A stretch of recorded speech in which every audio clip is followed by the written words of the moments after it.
নতুন কিছু সৃষ্টি করার অদম্য কৌতূহল মানুষের চিরন্তন। চারপাশের সীমাবদ্ধতাকে জয় করে বিকল্প পথে এগিয়ে যাওয়ার এই নেশাই কখনো কখনো মানুষকে অনন্য উচ্চতায় নিয়ে যায়। কিন্তু সেই যাত্রায় যখন সঠিক কারিগর জ্ঞান আর নিরাপত্তার অভাব থাকে, তখন উজ্জ্বল সম্ভাবনার পথ মিশে যেতে পারে নিকষ অন্ধকারে। ফেনীর সোনাগাজীতে তেমনই এক অদম্য প্রাণ নিভে গেছে কেবল অজানাকে জানার এক অনিরাপদ চেষ্টার হাত ধরে।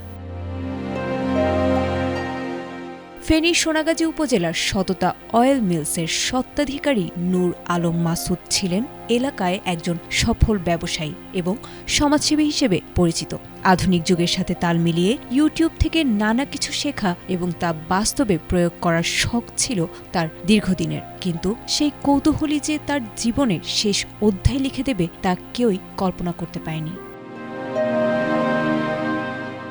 মঙ্গলবার বিকেলে সোনাগাজী পৌরসভার নজরুল প্রাইমারি এলাকায় নিজের বাসস্থানে মাসুদের সেই দীর্ঘদিনের উদ্ভাবনী পরীক্ষা এক ভয়াবহ মোড় নিয়েছিল। বিকল্প পদ্ধতিতে অকটেন তৈরি করতে গিয়ে অতিরিক্ত তাপমাত্রায় ফেটে গিয়েছিল একটি পাইপ। মুহূর্তের বিকট শব্দ আর আগুনের লেলিহান শিখা তছনছ করে দিয়েছিল সবকিছু। বিস্ফোরণে গুরুতর দগ্ধ হয়েছিলেন মাসুদ ও তার এক সহকর্মী। ফেনী থেকে ঢাকা 4 দিনের লড়াই শেষে শনিবার সকালে ঢাকা মেডিকেল কলেজের বার্ন ইউনিটে চিরবিদায় নিয়েছেন এই স্বপ্নদ্রষ্টা ব্যবসায়ী।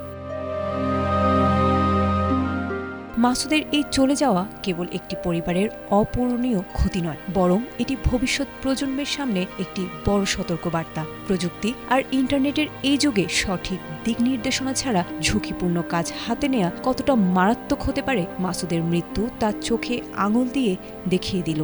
স্থানীয় বাসিন্দা ও স্বজনদের কান্নায় সোনাগাজীর বাতাস ভারী হয়ে গেছে। যে মানুষটি আগের রাতেও সমাজের কল্যাণে মাহফিলের পরিকল্পনা করেছিলেন, এখন তিনি নিজেই এক শোকাবহ সংবাদে পরিণত হয়েছেন। উদ্ভাবনের নেশা যেন কখনো জীবনের চেয়ে বড় না হয়, সোনাগাজীর এই বিয়োগান্তক ঘটনা যেন সেই শিক্ষাই দিয়ে গেল।